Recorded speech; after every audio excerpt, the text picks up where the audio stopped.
Good morning student. आज हम discuss करेंगे page number 70 permanent tissue. Permanent tissue, what happen to the cell form by the meristematic tissue? They take up a specific role and lose the ability to divide. As a result they form a permanent tissue. This process of taking up a permanent shape, size and a function is called differentiation. Differentiation leads to the development of various types of permanent tissue. देखिए, meristematic tissue जब form होते हैं तो उनके पास division की capability होती है। इसके बाद वो अपना ये स्पेशल रोल जब लॉस कर देते हैं, एबिलिटी टू डिवाइड, जब उनकी डिवाइड होने की एबिलिटी लूज होने लगती है, जब लूज हो जाती है तब क्या हो जाते हैं, वो मेरिस्मेटिक टिश्यू परमानेंट टिश्यू में फॉर्म हो जाते हैं। तो फॉर्म ऑफ परमानेंट टिश्यू, तो मेरिस्मेटिक टिश्यू अब क्या बन जाएंगे, परमानेंट टिश्यू। कब? जब उनमें डिवीजन की एबिलिटी लूज हो जाएगी या लॉस हो जाएगी। अब this process of taking up a permanent shape, इस प्रोसेस में वो एक शेप, साइज एंड फंक्शन उनका परमानेंट हो जाता है। तो वो दे taken up a permanent shape, size and function. अब मेरिस्मेटिक टिश्यू का permanent shape, permanent size and the permanent function हो जाएगा। इसको कहेंगे डिफ्रेंशिएशन। मतलब अब वो वही शेप में रहेगा, अब वो वही काम करेगा और वो उसी साइज में रहेगा। Differentiation lead to the development of various types of permanent tissue. Differentiation के कारण ही परमानेंट टिश्यू के डिफरेंट टाइप्स डेवलप होते हैं। अब हम देखेंगे activity 6.2। Take a plant stem and with the help of your teacher cut into very thin slice or section. Now stain the slides with saffron. Place one nearly cut secretion on a slide and put a drop of glycerin. Cover with a cover slip and observe under a microscope. Observe the various types of the cells and their arrangement. Compare it with figure 6.3. Now answer the following on the basis of your observation. All cells similar in structure. How many types of cell can be seen?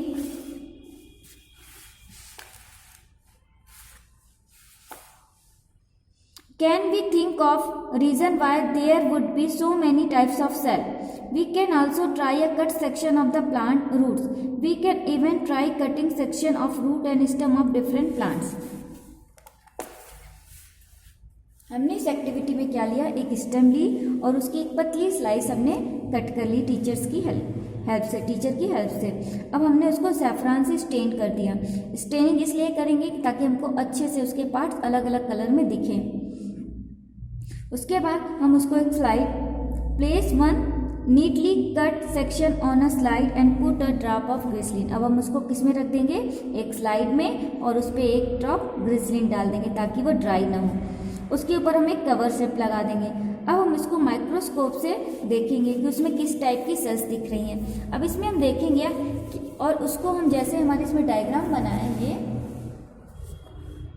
ऐसा ही दिख रहा है, ठीक है, हमको इस तरह ही दिख रहा है कि नहीं स्ट्रक्चर। अब हम देखेंगे क्या सारी सेल्स एक जैसी हैं या कई टाइप की सेल हैं, और अगर कई टाइप, तो अब हम कई टाइप की सेल्स क्यों हैं।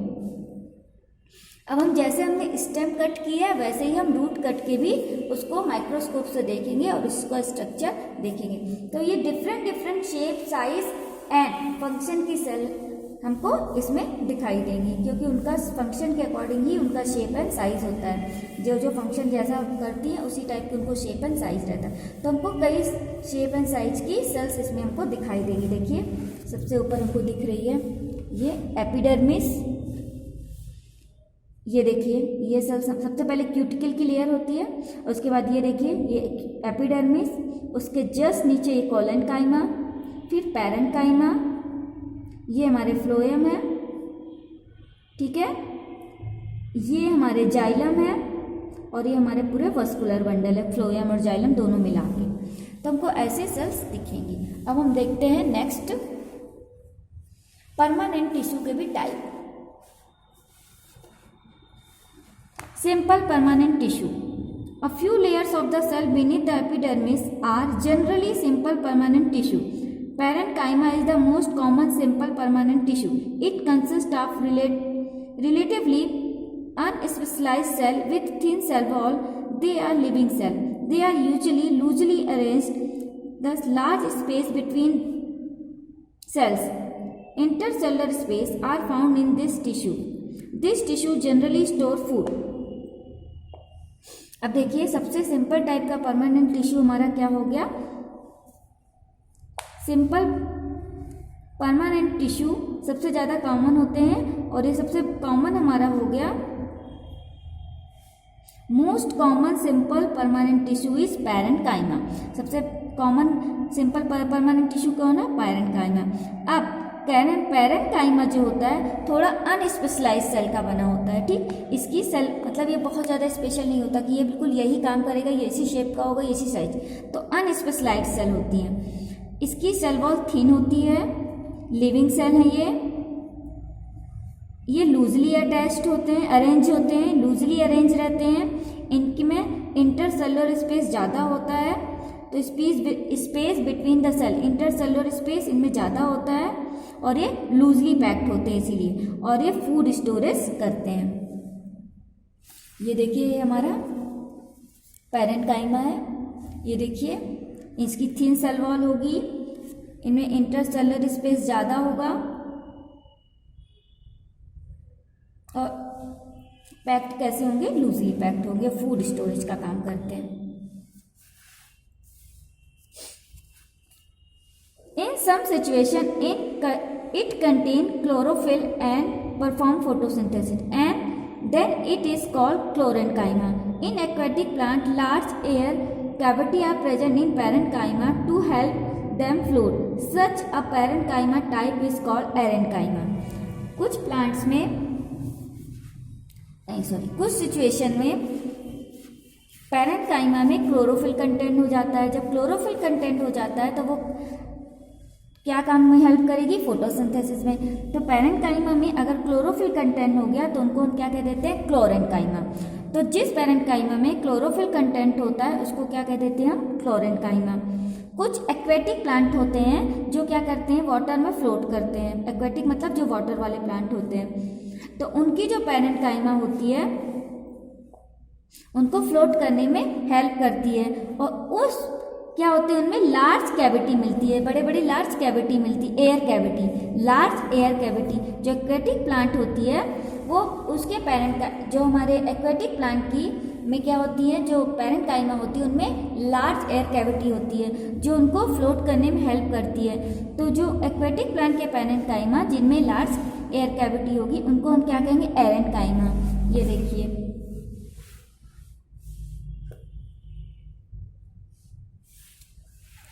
इसमें उसका डायग्राम नहीं बनाऊंगा। नेक्स्ट आया the flexibility in plant is due to another permanent tissue parenchyma. It allow bending of various part of a plant like tendrils and stem of climber without breaking. It also provide mechanical support. We can find this tissue in leaf stalk below the epidermis. The cells of this tissue are living, elongated and irregular, thickened at the corner. There is very little intercellular space.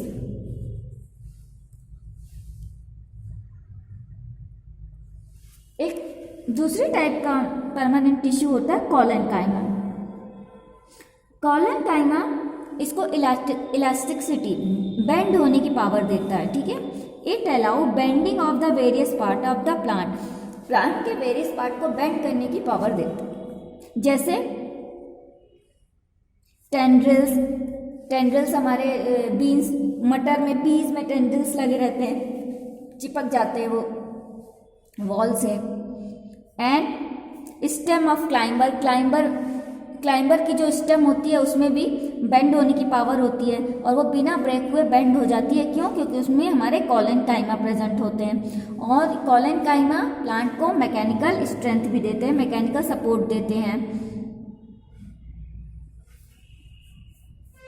हम इसको leaf के जो stock होता है, leaf के stock में below the epidermis, epidermis के just नीचे लीफ के स्टॉक में इसको ये प्रेजेंट होती हैं, इनको हम फाइंड कर सकते हैं। मोस्टली ये सेल्स कैसी होती हैं, लिविंग होती हैं, इलांगेटेड होती हैं, लंबी होती हैं, and irregular thicken at the corner, corner में इनमें इरेगुलर थिकनिंग आ जाती है, मोटे मोटे।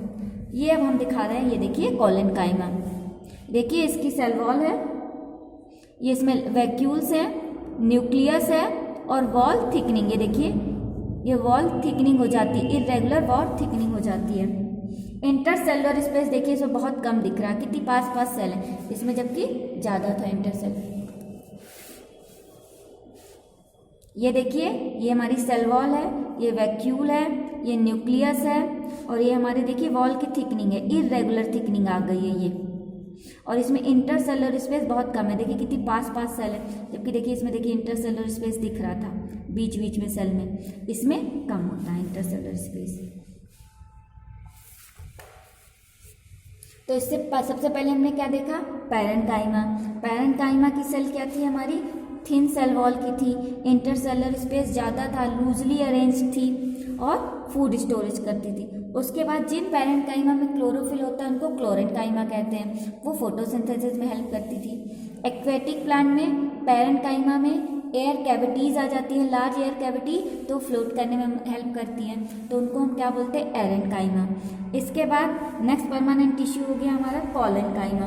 कोलेनकाइमा क्या होती है, ये लिविंग होती है, इलांगेटेड लंबी सेल्स होती हैं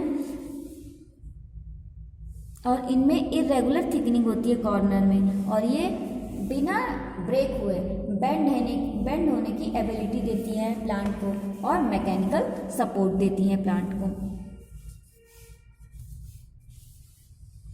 Yet another type of permanent tissue is sclerenchyma. It is the tissue which makes the plant hard and tough.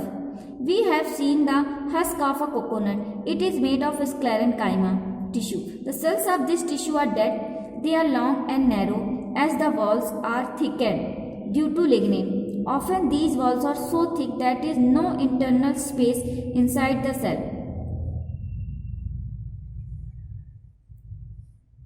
This tissue is present in stem around vascular bundle, in the veins of the leaves and in the hard covering of the sheath and nuts. It provides strength to the plant's part.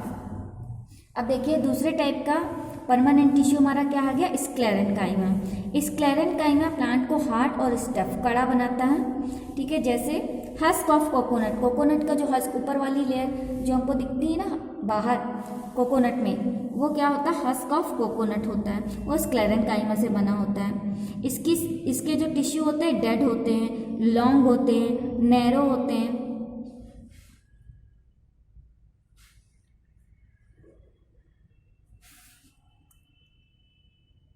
और इस पे इसके ऊपर lignin की एक layer होती है, इसी कारण ये थोड़ा टफ होता है। Inside the tissue is present in the, अब मोस्टली क्या होता है, लिग्निन की प्रेजेंट के कारण ये थोड़ा सा थिकेंड हो जाता है। ये देखिए ये लिग्निन के कारण ये क्या हो जाएगा, थोड़ा सा थिकेंड। इसके एंड्स कैसे हो जाएंगे, थिक होंगे और थोड़े से हार्ड हो जाएंगे और नैरो हो जाएंगे, लॉन्ग एंड नैरो। स्पेस इस सेल में कोई इंटरसेलुलर स्पेस नहीं होता इस सेल्स में। मोस्टली कहाँ प्रेजेंट होंगी, स्टेम अराउंड वस्कुलर, स्टेम में होगी, स्टेम में भी कहाँ, वस्कुलर बंडल के चारों तरफ, around the vascular bundle, vascular मतलब जाइलम फ्लोएम के चारों तरफ होती हैं। लीव्स की वेन्स के पास प्रेजेंट होती है। शीट की जो हार्ड कवरिंग होती है, नट्स की जो हार्ड कवरिंग होती है, उसमें ये प्रेजेंट होती है हमारी स्क्लेरेन्काइमा, और ये प्लांट को स्ट्रेंथ देती है। तो हमारी स्क्लेरेन्काइमा कैसी हो गई, डेड हो गई, डेड सेल होती है। इनकी वॉल्स कैसी होती हैं, लिग्निन का यहाँ पर क्या रहता है, यहाँ पर लिग्निन का जमाव रहता है, सिक्रीशन रहा रहता है, लिग्निन यहाँ पर रहता है, इसके कारण ये नैरो एंड लॉन्ग हो जाती हैं, थोड़ी सी टफ हो जाती हैं, हार्ड हो जाती हैं। क्यों, क्योंकि लिग्निन बहुत टफ सब्सटेंस होता है। इनमें इंटरसेलुलर स्पेस नहीं होता और ये कहाँ प्रेजेंट होती है, स्टेम में कहाँ, वस्कुलर बंडल के अराउंड में, लीव्स के वेन्स में और hard covering of seed and nuts में। ये प्लांट को मैकेनिकल सपोर्ट देती हैं, स्ट्रेंथ देती हैं, ये प्लांट को स्ट्रेंथ देती हैं। Activity 6.3 take a freshly plucked leaf of Rio, stretch and break it by applying pressure. While breaking it, keep it stretched gently so that some peel or skin projects out from the cut. Remove the peel and put it in a petri dish filled with water. Add a few drops of safranin. Wait for a couple of minutes and then transfer it onto a slide. Gently place a cover slip over it. Observe under microscope. हम एक रियो की leaf लेंगे और उसको break कर देंगे, stretch करके उसको ब्रेक कर लेंगे, जिससे उसकी कुछ स्किन प्रोजेक्ट उससे बाहर आ जाए, कुछ पील या स्किन प्रोजेक्ट उससे बाहर आ जाए। अब इस स्किन प्रोजेक्ट को हम एक पेट्री डिश जिसमें वाटर फिल है उस पर रख देंगे और उस पर थोड़ी 1 ड्रॉप या 2 ड्रॉप सैफ्रोनिन डाल देंगे। थोड़ी देर उसको ऐसे लीव रहने देंगे। उसके बाद उस स्किन प्रोजेक्ट या पील को हम स्लाइड पे रखेंगे और उस पर कवर स्लिप लगा देंगे। उसके बाद उसको माइक्रोस्कोप से हम देखेंगे। What you observe in the outermost layer of the cell called epidermis. The epidermis is usually made up of single layer of the cell.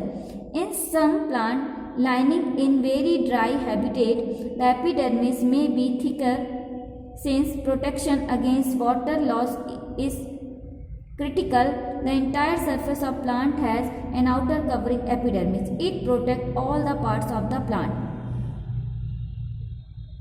देखिए जो तो हमने ऑब्जर्व किया, जो सबसे उसकी आउटर मोस्ट लेयर है वो एपिडर्मिस है। ये सिंगल लेयर की होगी, ठीक है। लेकिन जो ड्राई हैबिटेट्स होते हैं उनमें एपिडर्मिस क्या होती है, थिक होती है, थोड़ी सी मोटी हो जाती है। क्यों मोटी हो जाती है? ताकि वो प्रोटेक्ट कर सके अगेंस्ट वाटर लॉस। अगर बहुत ज़्यादा वाटर लॉस होगा तो एपिडर्मिस मोटी, वहाँ ड्राई हैबिटेट में मोटी हो जाती है और वाटर लॉस को प्रोटेक्ट करती है। पूरे प्लांट के पूरे आउटर सरफेस में एक कवरिंग होती है एपिडर्मिस की और ये प्लांट के पार्ट को प्रोटेक्ट करती है। Epidermal cell on the aerial parts of the plant often secrete a waxy water resistance layer on their outer surface. Aerial जितना भी पार्ट बाहर हवा में होता है, ठीक है। एरियल मतलब जितना पार्ट ऊपर होता है, हवा में होता है प्लांट का, उस पूरे प्लांट में वो एक वैक्सी वाटर रेजिस्टेंस लेयर पूरे में सिक्रीट कर देती है। वैक्सी मतलब जैसे मोम जैसी, और वाटर रेजिस्टेंस जो वाटर को रोक सके। तो वैक्सी वाटर रेजिस्टेंस लेयर पूरे आउटर पार्ट पे उसके जो भी एरियल है बाहर है, this aids is protection against the loss of water. इसके कारण वैक्सी लेयर के कारण और वाटर रेजिस्टेंस की कैपेबिलिटी के कारण ये लॉस ऑफ वाटर से प्रोटेक्ट करती है और उसको mechanical injury and the invasion of parasitic fungi. तो ये जो हमारे आउटर सरफेस पे एक वैक्सी और वाटर रेजिस्टेंस लेयर होती है वो उसको वाटर लॉस से प्रोटेक्ट करती है, वाटर लॉस से प्रोटेक्ट करती है और उसको मैकेनिकल इंजरी और जो फंगस जो उसको पैरासिटिक या फंगस जो इन्वेजन आते हैं जो उसको हार्म करने के लिए आते हैं उससे उनको प्रोटेक्ट करके रखती है। Since it has a protective role to play, cells of epidermal tissue form a continuous layer without intercellular space. Most epidermal tissue are relatively flat, often their outer side wall are thicker than the inner wall. जो हमारी epidermis tissue होती है वो mostly protective layer बनाती हैं और plant को protect करती हैं।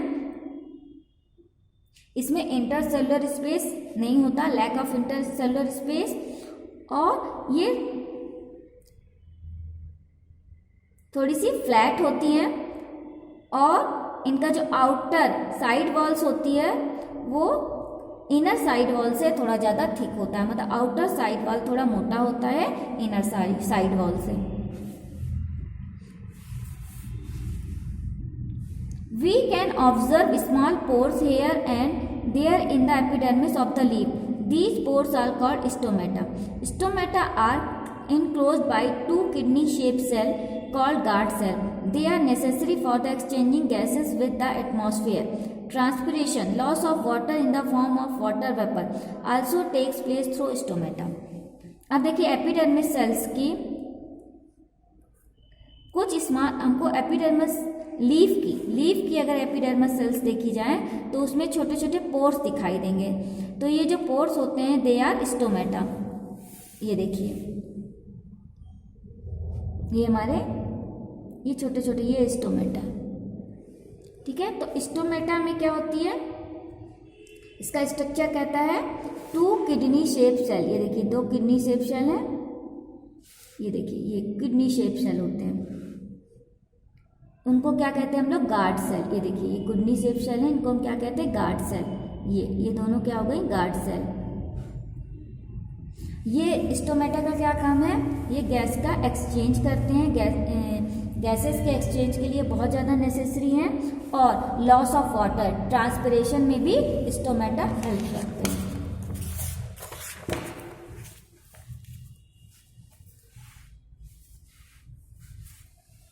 Epidermal cells of the roots whose function is water absorption commonly bear long hair-like parts that greatly increase the total absorption surface area। जो रूट्स की एपिडर्मल सेल्स होती हैं उनमें उनका मेन काम क्या होता है, वाटर एब्जॉर्प्शन। तो वाटर एब्जॉर्प्शन को बढ़ाने के लिए इनमें लॉन्ग हेयर्स होते हैं जो उनकी एब्जॉर्प्टिव सरफेस एरिया को बढ़ा देते हैं, रूट हेयर्स, जिससे बहुत ज़्यादा एब्जॉर्ब कर सकते हैं वो वाटर को। तो वाटर के एब्जॉर्प्शन को बढ़ाने के लिए इनमें लॉन्ग हेयर्स होते हैं, जिससे वाटर एब्जॉर्प्शन की कैपेबिलिटी बढ़ जाती है। In some plants like desert plants, epidermis has a thick waxy coating of the cutin chemical substance which waterproof quality on its outer surface. Can be think of a reason why for this. जो desert plant होते हैं, रेगिस्तान वाले plant, उनमें एक उनके epidermis के ऊपर एक थिक वैक्सी मोम की लेयर होती है जो कैसी होती है, वाटरप्रूफ होती है, क्यूटिन की बनी होती है। क्यूटिन एक केमिकल सब्सटेंस है इसमें वाटरप्रूफ की क्वालिटी होती है। तो क्यूटिन की एक वैक्सी लेयर होती है डेजर्ट प्लांट के एपिडर्मिस के ऊपर। Is the outer layer of the branch of, अब ये क्यों करती है, ताकि वाटर लॉस ना हो। वैक्सी लेयर है तो वैक्सी लेयर होने के कारण ये क्या कर देगी, वाटर लॉस को रजिस्ट करेगी, जिससे क्या हो जाएगी, वाटर लॉस से प्रोटेक्ट रहेगा हमारा plant. Is the outer layer of the branch of a tree different from the outer layer of the young stem. As the plant grow older, the outer protective tissue undergoes certain changes. A strip of secondary meristematic located in the cortex form layer of the cell which constitute the cork. Cell of the cork are dead and compactly arranged without intercellular space. They also have a substance called suberin in their walls that make them impervious to gases and water. अब हमने देखा क्या branch की tree की जो outer layer है वो young stem की आउटर लेयर से अलग है। मतलब पुरानी जो ब्रांच है और जो नई ब्रांच है उन दोनों में कितना डिफरेंस है। जब प्लांट ओल्ड हो जाता है तो आउटर प्रोटेक्टिव जो टिश्यू होते हैं वो चेंज होने लगते हैं, उनमें एक स्ट्रिप आ जाती है सेकेंडरी मेरिस्मेटिक की, उनमें एक सेकेंडरी मेरिस्मेटिक की टिश्यू एक स्ट्रिप आ जाती है इन द कॉर्टेक्स में, और वो क्या बना लेती है, कॉर्क। ये देखिए ये हमारी एपिडर्मिस, इसके जस्ट नीचे हमारी क्या आ गई, कॉर्क सेल आ गई है। सेकेंडरी मेरिस्मेटिक के the strip of the secondary meristematic located in the cortex form, जो हमारी सेकेंडरी मेरिस्मेटिक होती है जो कॉर्टेक्स में रहती है वो क्या बना लेती है, कॉर्क बना लेती है। तो सेकेंडरी मेरिस्मेटिक हमारी जो कॉर्टेक्स में प्रेजेंट होगी वो कॉर्क की स्ट्रिप बना लेगी, पूरी एक स्ट्रिप बन जाती है जब प्लांट्स ओल्ड हो जाता है। सेल्स ऑफ कॉर्क ये डेड होती है और बहुत बिना इंटरसेलुलर स्पेस के ही ये अरेंज होती है, तो काफ़ी कॉम्पैक्ट होती है। ये डेड होती है और इंटरसेलुलर स्पेस के बिना ही अरेंज्ड होती है। इसमें एक सुबेरिन केमिकल सब्सटेंस पाया जाता है और their walls that makes them impervious to gases and water, इसीलिए गैसेस एंड वाटर के लिए इम्परवियस होती है, ये उनको इसमें सुबेरिन के कारण ये इससे वाटर और गैसेस एक्सचेंज नहीं होता। तो कॉर्क कैम्बियम कब बनता है? जब प्लांट्स हमारा ओल्ड हो जाता है। किससे बनता है? सेकेंडरी मेरिस्मेटिक से।